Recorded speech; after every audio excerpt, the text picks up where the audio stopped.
Hello everyone. In previous videos we have discussed about tissue culture and types of tissue culture and their application in plants.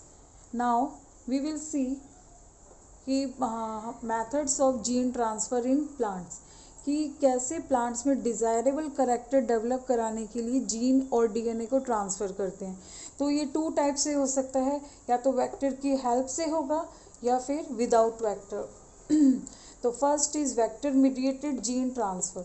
इसमें क्या होगा कि जो हम develop कराना चाहते हैं प्लांट्स में जीन, कि अब कोई भी मान लीजिए डिजीज़ रेजिस्टेंट हो जाए प्लांट, या फिर क्रॉप जो है फ्रूट्स का या इनका प्रोडक्शन हाई हो जाए, उसमें क्वालिटी अच्छी हो जाए, या कोई ऐसा आप प्रोडक्ट चाह रहे हैं प्लांट में कि उसमें प्रोटीन वैल्यू हाई हो जाए, तो इट मीन्स आप कोई भी जो करेक्टर प्लांट में डेवलप कराना चाह रहे हैं उसे हम बोलते हैं डिज़ायर करेक्टर्स.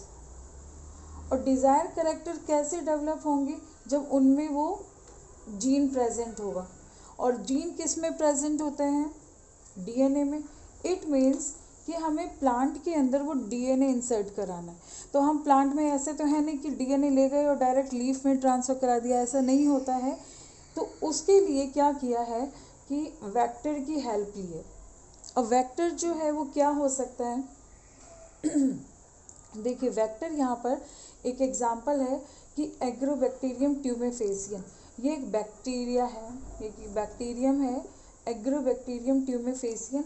इसकी हेल्प से हम प्लांट में डीएनए, जो डिज़ायर्ड डीएनए है, उसे ट्रांसफ़र करा सकते हैं. तो यहाँ पे क्या हो गया है? With the help of vector. Vector means कि ये तो एक व्हीकल का काम करेगा. ये क्या करेगा? एक व्हीकल का काम करेगा. पैसेंजर तो कौन है? पैसेंजर वो है जो डीएनए हम प्लांट में इंसर्ट कराना चाहते हैं. इसको इस तरह से देख लेंगे. इसे देखिए कि मान लीजिए ये तो है डीएनए जो प्लांट में हम डेवलप कराना चाहते हैं, जिसमें डिज़ायरेबल करेक्टर्स हैं. तो इसे हमने लिख दिया डिज़ायर्ड डीएनए. अब ये प्लांट में डायरेक्ट इंसर्ट नहीं करा सकते, तो हमें क्या चाहिए? एक वेक्टर चाहिए. वो वेक्टर क्या है?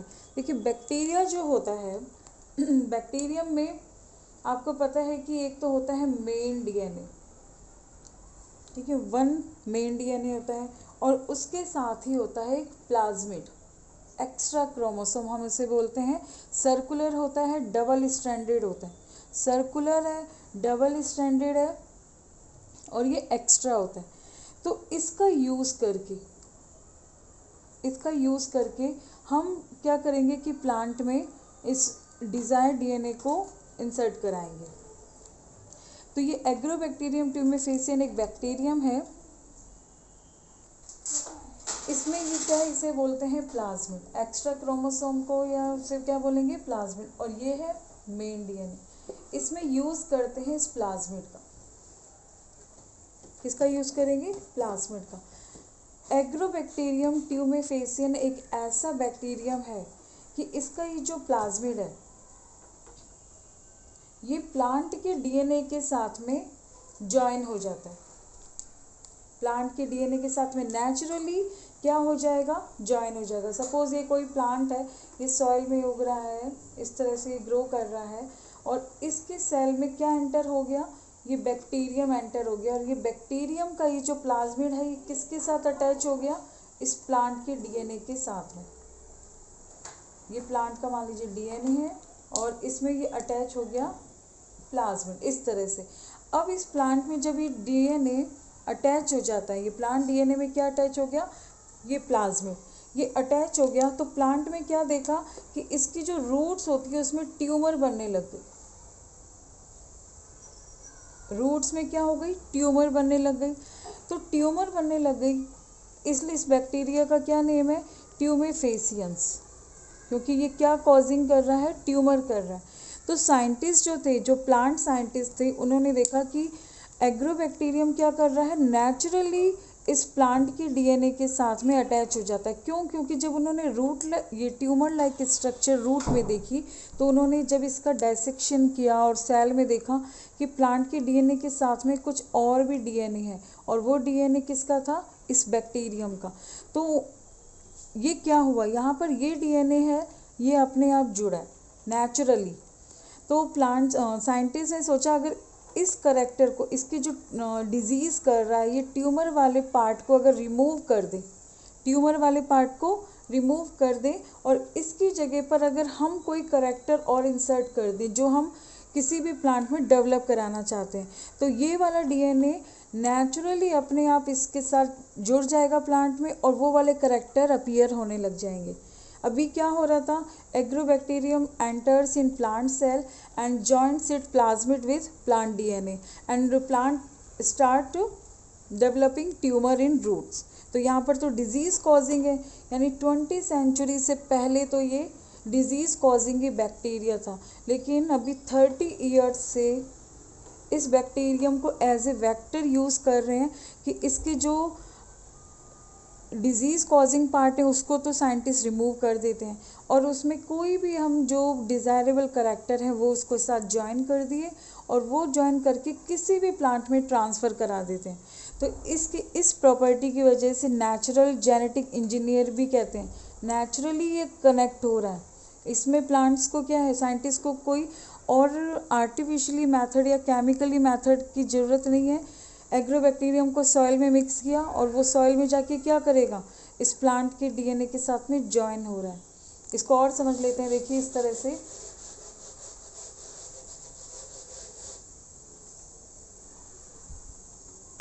This is desirable characters, desirable character वाला डीएनए, तो इसे हमने लिख दिया डिजायर डीएनए। और यहाँ पर ये है वेक्टर डीएनए। अब एंजाइम की हेल्प से इसे कट किया। क्यों इसे कट किया, क्योंकि ये डिज़ायर करेक्टर वाला जो डीएनए है वो इसमें ज्वाइन करना है। तो पहले तो इसको क्या करते हैं, इन जो डीएनए को कट करते हैं। कट करने के लिए एक एंजाइम चाहिए, restriction endonuclease enzyme. Endo means होता है जो इंटरनली कट करेगा, न्यूक्लियस मीन्स जो न्यूक्लिक एसिड को कट करेगा। ये एंजाइम कट किया, तो कट करके ये इस तरह से होगा, ये कट गया एंजाइम, और इधर से ये भी स्मॉल पार्ट इसका भी ये कट। अब इसे क्या करेंगे, अब इन दोनों को ज्वाइन करना है। तो यहाँ पर लाइगेज एंजाइम की हेल्प से, लाइगेज क्या करता है, डीएनए को ज्वाइन करता है। तो ये भी डीएनए है, ये भी डीएनए है, और दोनों की जो है क्वालिटी भी सेम है। ये भी सर्कुलर डीएनए होता है। ये वेक्टर डीएनए कहाँ से निकाला है, ये आइसोलेट किया है बैक्टीरियम से। पहले तो क्या करते हैं, वेक्टर डीएनए को आइसोलेट किया, एक्सट्रैक्ट किया, उसमें डिजायर डीएनए को अटैच किया। तो लाइगेज हेल्प एंजाइम की हेल्प से इन्हें ज्वाइन कर दिया। ये यहाँ पर डिजायर वाला डीएनए ज्वाइन हो गया। अब ये जो बना है new DNA, it is called recombinant DNA. अब इस रिकॉम्बिनेंट डीएनए को ट्रांसफर करना है किस में, वापस बैक्टीरियम में। यानी ये बैक्टीरियम में तो मेन क्रोमोसोम तो है ही, साथ साथ अब ये वाला प्लाज्मिड जो लिया था, यहाँ पे वेक्टर क्या था, वेक्टर डीएनए प्लाज्मिड था। जो एक्स्ट्रा क्रोमोसोम होता है, एक्स्ट्रा डीएनए होता है किसमें, बैक्टीरियम में।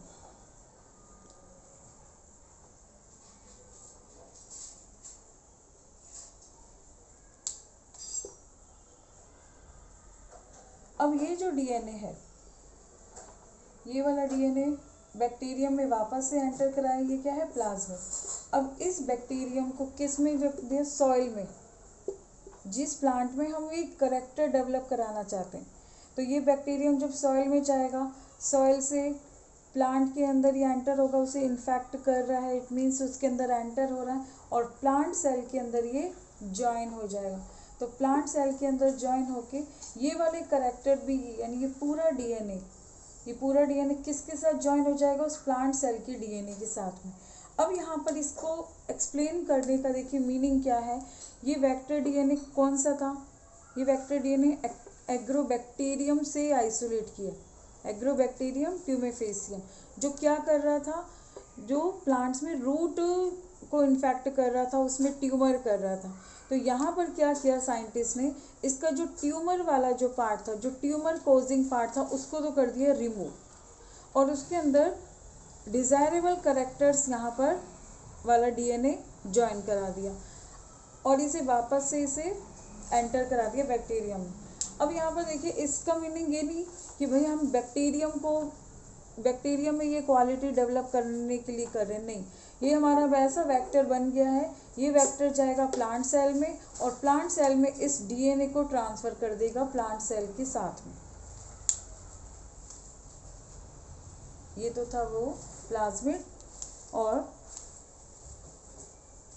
ये मान लेते हैं ये भी है प्लांट के डीएनए के साथ में ये अटैच हो गया। अब ये प्लांट सेल का डीएनए इस तरह से होगा, और ये करेक्टर एक्सप्रेस होंगे, और प्लांट में वो करेक्टर भी एक्सप्रेस होंगे। इस प्लाज्मिड को टीआई प्लाज्मिड कहते हैं। एग्रोबैक्टीरियम का जो प्लाज्मिड है, it causes tumour inducing, that's why it is called TI plasmid. ये कहाँ से आइसोलेट किया है? एग्रोबैक्टीरियम ट्यूमेफेसियन से।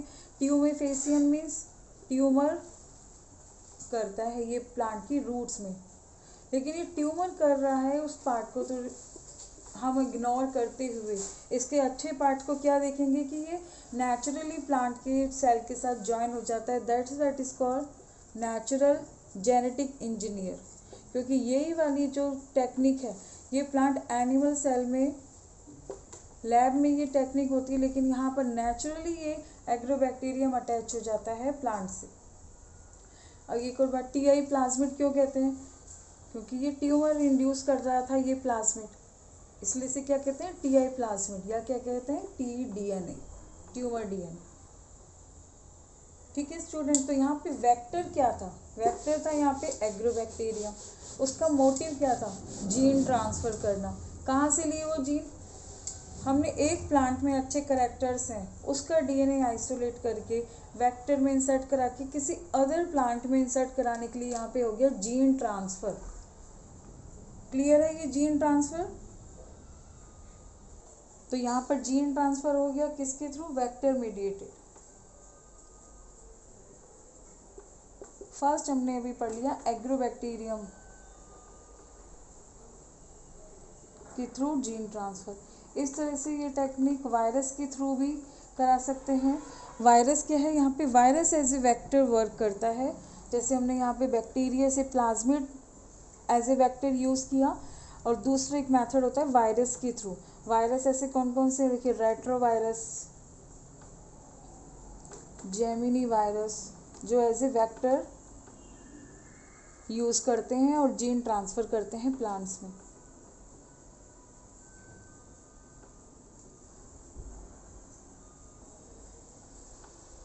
नेक्स्ट ये जो है कैल्यूमियो वायरस। क्लियर है? तो यहाँ पे वेक्टर मीडिएटेड जीन ट्रांसफ़र देखा। अब हम देखते हैं डायरेक्ट। देखिए, डायरेक्ट जीन ट्रांसफ़र क्या है? जिसमें कोई वेक्टर यूज़ नहीं होगा, विदाउट जीन, जो without vector, no bacteria, no virus, कोई वेक्टर यूज़ नहीं किया। डायरेक्टली जिस प्लांट में आप डिज़ायरेबल करेक्टर यूज़ करना, डेवलप कराना चाहते हैं, उसी में ही डायरेक्ट जीन ट्रांसफ़र कर दिया, कोई वेक्टर की ज़रूरत नहीं है, तो उसे हम कहते हैं direct gene transfer. Direct gene transfer किस किस से हो सकता है? देखिए, फर्स्ट है chemically method and second is physical method. Chemical method means हम डिफरेंट केमिकल का यूज़ करके कि प्लांट की सेल के भी, जो हम सेल वॉल को डिसॉल्व करके, फिर सेल मेम्ब्रेन को भी ब्रेक करके, फिर उसके अंदर डीएनए एंटर कराएं, तो वो हो गया chemically method.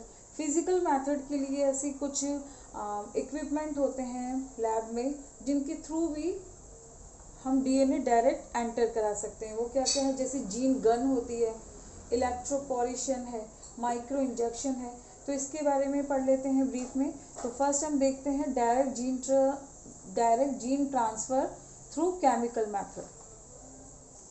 Chemical mediated gene transfer के लिए इसमें देखिए, फर्स्ट क्या करते हैं, आपको पता है कि जो प्लांट सेल होती है उसमें क्या प्रेजेंट होती है? Cell wall. तो first of all cell wall को रिमूव करते हैं। फर्स्ट स्टेप क्या होता है? Remove cell wall. Cell wall किस मटेरियल की बनी होती है? सेल्यूलोज। तो उसके रिमूव करने के लिए कौन सा एंजाइम यूज़ करेंगे? जैसा सबस्ट्रेट होता है वैसा ही एंजाइम होता है, आपको पता है। तो सेलुलेज, तो सेलुलेज से क्या करेंगे, वो डिग्रेड हो जाएगी सेल वॉल।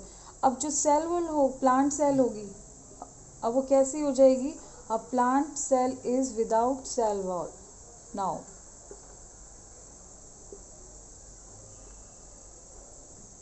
जब कोई भी सेल, इसमें प्लांट सेल जिसमें सेल वॉल प्रेजेंट नहीं है, तो उसे हम बोलते हैं प्रोटोप्लास्ट।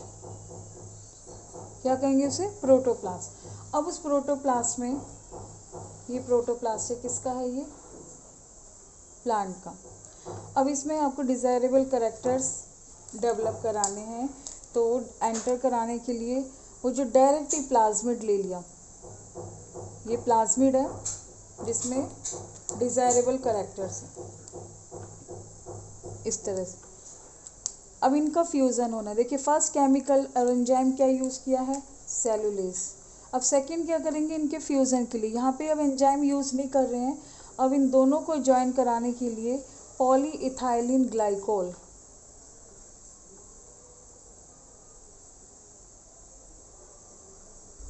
पॉलीइथाइलिन ग्लाइकोल जो है उसे, उसके हेल्प से इन दोनों को ज्वाइन कर दिया। ये ज्वाइन हो गया।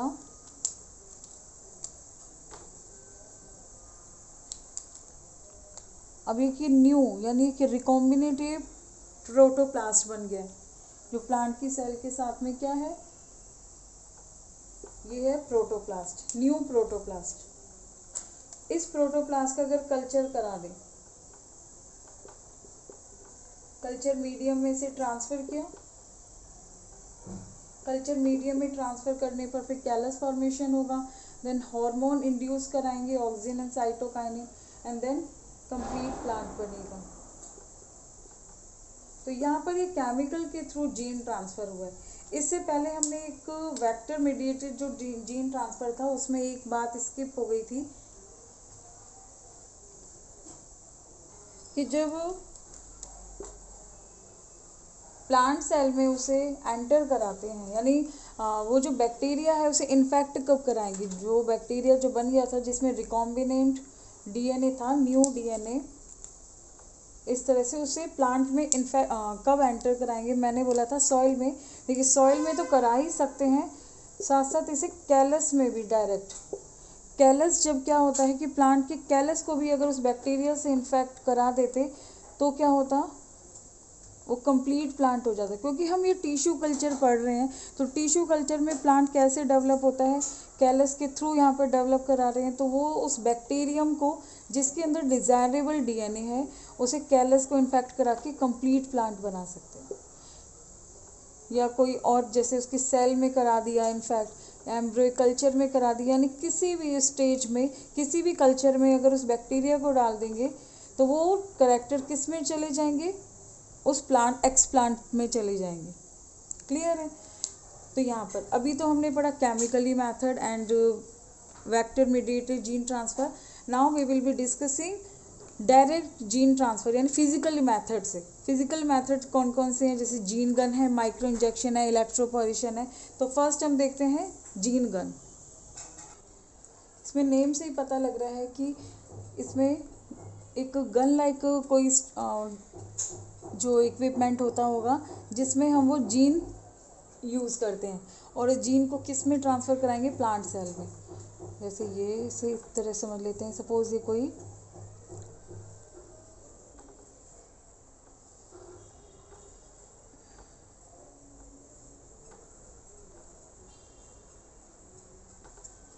ये गन लाइक स्ट्रक्चर है जिसमें ऐसा ट्रिगर भी होता है,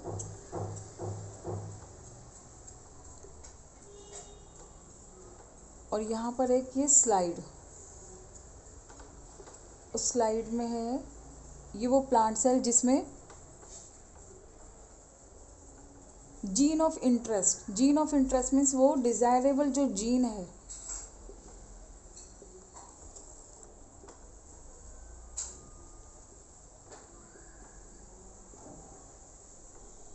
जीन या डीएनए ट्रांसफ़र कराना, ठीक है, उसे हम बोलते हैं जीन ऑफ इंटरेस्ट। वो डिज़ायरेबल डीएनए और जीन। तो यहाँ पर ये क्या है, ये गन लाइक स्ट्रक्चर है, इस तरह से होती है। और जो डीएनए, जो डिजायर्ड जीन या डीएनए होता है, उसे माइन्यूट गोल्ड या टंगस्टन जो एक कोटिंग से उसे कवर कर लेते हैं, यानी एक फिल्म होती है उसकी, किसकी, या तो गोल्ड की होगी वो या फिर टंगस्टन की। क्यों होती है ये, उसे क्यों कवर करते हैं डीएनए को? क्योंकि जब ये ट्रिगर प्रेस करेंगे तो हाई वेलोसिटी से इस पर जाएगी। तो हाई वेलोसिटी जब होती है, इतनी स्पीड से जब जाएगी, तो वो डीएनए डैमेज भी हो सकता है।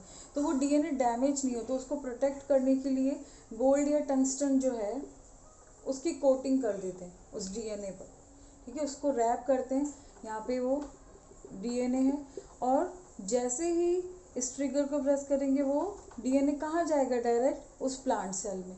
तो एक ये डायरेक्ट फिजिकली मेथड में सबसे ज़्यादा यूज़ होने वाली ये टेक्निक है जीन गन। क्या किया है इसमें, देखिए, ये जो फॉरेन डीएनए था इसके ऊपर क्या किया है, टंगस्टन या फिर गोल्ड की कोटिंग कर दी और शूट किया किसके ऊपर, प्लांट सेल। जो स्लाइड लगी हुई है, ये सब कुछ का माइक्रोस्कोपिक होता है, ये माइक्रोस्कोप में ही लगा हुआ है, ये भी माइक्रोस्कोपिक होती है। फिट करते हैं, पहले देखते हैं कि कहाँ इसकी पोजीशन है, बिल्कुल सही तो जा रही है या नहीं जा रही है, और इसके बाद में कंफर्म कैसे होगा कि ये इसके अंदर ही गया या नहीं गया है। इसके अंदर फिर ये मार्कर्स होते हैं या डिफरेंट ऐसे मीडियम से, इसके एक अलग प्रोटोकॉल होता है ये चेक करने के लिए कि ये गया है। बट 90% तो ये प्रोबेबिलिटी होती है कि ये श्योर इसमें चला ही जाता है, ठीक है। लेकिन इसमें क्या इसका ड्रॉबैक है कि ये शूट करते टाइम पर कई बार तो डीएनए डैमेज हो जाता है, या फिर ये प्लांट सेल डैमेज हो सकती है जिसमें ये डीएनए ट्रांसफ़र कराना है। और इसका जो थोड़ा कॉस्ट है वो हाई है, क्योंकि इसमें क्या यूज़ कर रहे हैं, ये कोटिंग जो है गोल्ड या टंगस्टन की जो कोटिंग है वो यूज़ करते हैं, तो इसका थोड़ा सा कॉस्ट हाई है। बट कंपैरेटिवली अगर हमें इमीडिएट ये कराना है कोई भी जीन ट्रांसफ़र, तो उसके लिए एक पॉपुलर मेथड है। ये ऑलमोस्ट कौन कौन से ऐसे प्लांट्स हैं जिनमें ये हो चुका है, देखिए, सोयाबीन है, मेज़, राइस, वीट, टबैको, इनमें ये टेक्निक यूज़ हो चुकी है। और ये वर्ल्ड वाइड टेक्निक है, ऑल कंट्रीज़ में, ऑल प्लांट्स में ये एप्लीकेबल है। Second method is electroporation. Name से ही पता लग रहा है, इलेक्ट्रो मीन्स होता है इलेक्ट्रिसिटी यूज़ करके, इलेक्ट्रिक फील्ड के थ्रू। पोरेशन मीन्स पोर्स कर देना। इसमें क्या करते हैं कि जो प्रोटोप्लास्ट है, यानी टारगेट प्लांट सेल, जिसका हमने सेल वॉल रिमूव कर दिया है, दैट इज़ कॉल्ड प्रोटोप्लास्ट। या फिर इसमें सेल या फिर टिश्यू, यानी ये टारगेट है। इसमें क्या करेंगे, इस टारगेट, ये जो भी है, चाहे वो प्रोटोप्लास्ट है, सेल है या टिश्यू है, इलेक्ट्रिक फील्ड जनरेट किया। और इलेक्ट्रिक फील्ड जब जनरेट होगा तो क्या होगा, इस प्रोटोप्लास्ट में इलेक्ट्रिक फील्ड जनरेट करते ही प्लाज्मा मेम्ब्रेन जो होती है उसमें पोर हो जाते हैं टेम्पररी। ऐसे ये हाई वोल्टेज का इलेक्ट्रिक फील्ड होता है, बट ये कुछ हम ये कहेंगे कि मिली सेकेंड्स के लिए होता है, कि बिल्कुल इतने कंट्रोल होगा कि ये सेल भी डैमेज नहीं हो। तो उससे क्या होगा, फिर ये इस प्लाज्मा मेम्ब्रेन में पोर होगा। अब इस प्लाज्मा मेम्ब्रेन जिसमें पोर हुए हैं उसको मिक्स कर देंगे डिज़ायर्ड डीएनए के साथ में। ये पोरिंग, इसमें पोर हो चुके हैं और उसे मिक्स कर दिया डिज़ायर्ड डीएनए के साथ में। तो ये डीएनए क्या होता है, इस पोर के थ्रू अंदर चला जाता है। और किसके डीएनए के साथ मिक्स हो जाता है, प्लांट के डीएनए के साथ में। तो यहाँ पर इलेक्ट्रिक फील्ड जनरेट करके पहले प्लांट सेल में क्या किए, पोर किए। वो पोर क्या होते हैं कि it facilitate the entry of foreign DNA. Foreign DNA means वो डिज़ायरेबल डीएनए अंदर जाने के लिए पोर कर दिए। तो इसका ये ड्रॉबैक होता है कि इलेक्ट्रिक फील्ड से वो इतना कंट्रोल्ड होना चाहिए। अगर हाई वोल्टेज पे है तो कुछ सेकंड के लिए स्लो है, अगर लो वोल्टेज पे है तो वो कुछ देर के लिए देना होता है। बट इसमें ये फिक्स नहीं हो पाता कि ये अंदर गया है, सेकंड, डीएनए डैमेज हो जाता है, सेल डैमेज हो जाती है इसमें भी इलेक्ट्रिक फील्ड जनरेट करके, तो इसका ये ड्रॉबैक है इलेक्ट्रोपोरेशन का। Is it clear? तो अभी मोटिव क्या है यहाँ पे कि डीएनए को एंटर कराना है, चाहे वो जीन गन से हो या फिर डायरेक्ट हो या फिर कैसे हो, किसी वेक्टर के थ्रू या फिर इलेक्ट्रिक फील्ड जनरेट करके, मतलब डीएनए को उस प्लांट सेल में, उस टारगेट सेल में एंटर कराना, दैट इज इसका मोटिव है जीन ट्रांसफ़र का। फिर वो जब सेल में चला गया, मान लीजिए डीएनए, तब उसे क्या करेंगे, उसका कल्चर करा देंगे, टिश्यू कल्चर, टिश्यू कल्चर करा दिया और उस प्लांट को कंट्रोल कंडीशन में डेवलप होने दिया। तो यही तो मोटिव है। अभी क्या है, हम पढ़ रहे हैं टिश्यू कल्चर, और उसमें हम देख रहे हैं कि टिश्यू कल्चर कराने के लिए उस प्लांट में वो सारे क्वालिटेटिव करेक्टर डेवलप हो जो हम चाहते हैं, कि डिजीज़ रेजिस्टेंट हो, उस पर स्ट्रेस का कोई इफेक्ट नहीं हो, चाहे वो हाई टेम्परेचर भी टॉलरेट कर ले और एक्सट्रीम कोल्ड भी कर ले, और उसके अंदर सॉइल में वो अलग अलग टाइप के जो फंगस बैक्टीरिया हैं उनसे डिजीज़ भी नहीं हो, डिजीज़ रेजिस्टेंट भी हो, यानी ऑल टाइप्स ऑफ वो करेक्टर सहन कर ले और उसकी क्वालिटी भी अच्छी हो। तो ये सब होता है इस टिश्यू कल्चर की मीडियम से।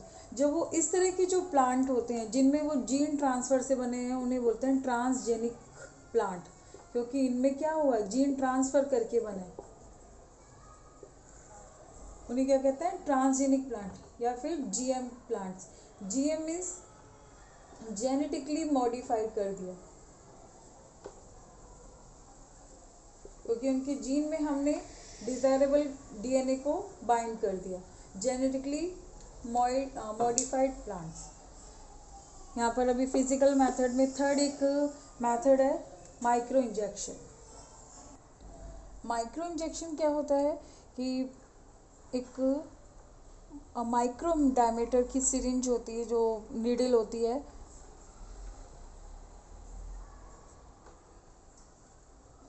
इसे लैब में हम पिपेट बोलते हैं, माइक्रो पिपेट। ये क्या करती है, माइक्रो पिपेट में डीएनए, और इसे भी किस में एंटर कराना है, प्रोटोप्लास्ट में। यहाँ पर क्या है कि इंजेक्शन के थ्रू, यानी वो नीडल के थ्रू ही इस डीएनए को ट्रांसफ़र कराना है। तो इसे क्या करते हैं, पहले जो टारगेट डीएनए है, टारगेट सेल है, उसे इमोबाइलाइज जो है, इमोबाइल मीडियम पर ले लेते हैं, जैसे अगार है, अगार में से पहले फिक्स कर दिया कि ये सेल है, इसमें ये इंजेक्शन के थ्रू डीएनए ट्रांसफ़र कराना है। तो यहाँ पर ये इंजेक्शन के थ्रू, जिसमें डीएनए है,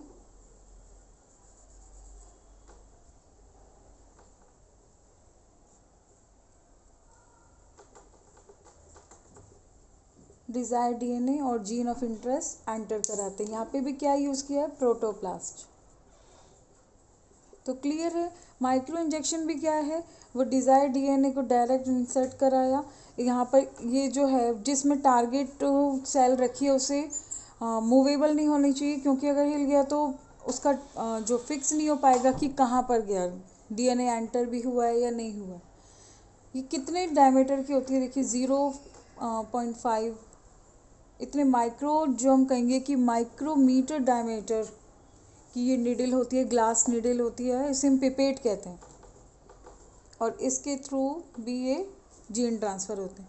तो यहाँ पर आज हमने पढ़ा कि जीन ट्रांसफ़र होता है direct and vector mediated. I hope you have understood. Thank you.